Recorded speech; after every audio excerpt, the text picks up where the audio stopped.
Chapitre 6. Vaincre le sentiment d'échec. Personne ne réussit ni n'échoue par hasard.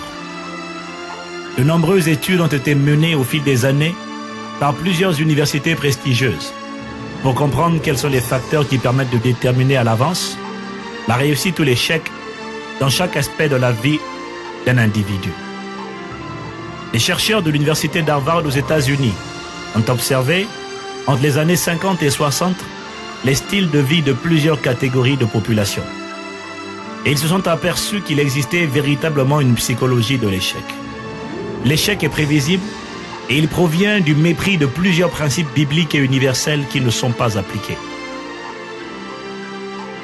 Parmi les causes majeures d'échec, l'on retrouve la paresse, les excuses, le manque de persévérance, le manque de vision, l'absence de plan et d'objectifs dans la vie, la peur d'échouer, de réussir, des critiques, de l'opposition, de la maladie, etc.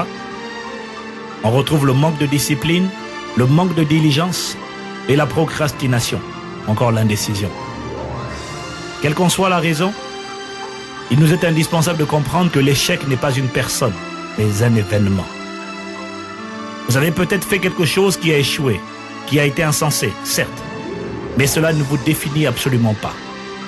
Aussi, vous devez déjà cesser de vous considérer comme un échec, car c'est un outrage envers Dieu. Dire que vous êtes un échec équivaut à dire que Dieu s'est trompé en vous créant. John Maxwell dit que si l'échec vous a appris quelque chose, alors vous n'êtes pas vraiment perdant. Seules les personnes qui n'essaient jamais rien sont assurées de ne pas se tromper. Mais vous n'êtes pas de ceux qui ont peur d'essayer. Il n'est aucun être humain au monde qui ait entrepris plusieurs choses sans jamais connaître de revers quelque part dans son histoire. Aucun enfant n'est jamais parvenu à marcher sans être jamais tombé. L'échec constitue quelquefois une station d'arrêt forcée dans nos vies. Mais la chose la plus importante à comprendre est que vous n'êtes pas obligé de demeurer à cette station d'arrêt, car ce n'est pas votre destination. Votre destination est la réussite, et vous devez persévérer tant que vous ne serez pas parvenu à destination. L'histoire biblique nous montre que certains personnages, comme Moïse, Gédéon ou Joseph, ont certainement ressenti ce sentiment d'échec. Mais à la parole de l'Éternel, ils se sont levés, ont accepté d'avoir d'eux-mêmes l'image que Dieu avait d'eux, et ils ont accompli des exploits en laissant leur nom dans l'histoire. Saviez-vous que le génie inventeur Thomas Edison, inventeur de l'électricité et de tant d'autres découvertes, n'alla à l'école que 3 mois, et pourtant il n'y finit pas dans la misère? Saviez-vous qu'en France, en 2001, selon l'APCE, l'Agence pour la création d'entreprises, 40% des chefs d'entreprise ne possédaient pas le baccalauréat? Ce qui signifie que plusieurs personnes diplômées d'école ou d'université travaillent pour d'autres qui n'ont pas le baccalauréat.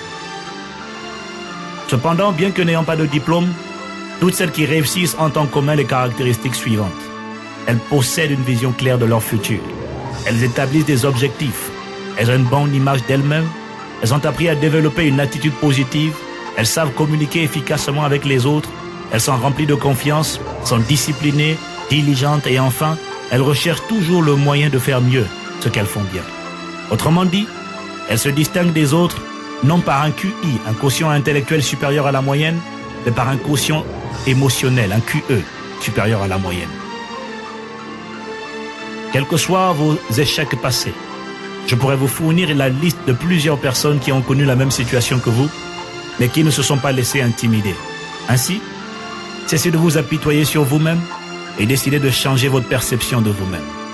Faites plutôt de vos échecs passés un tremplin vers votre succès.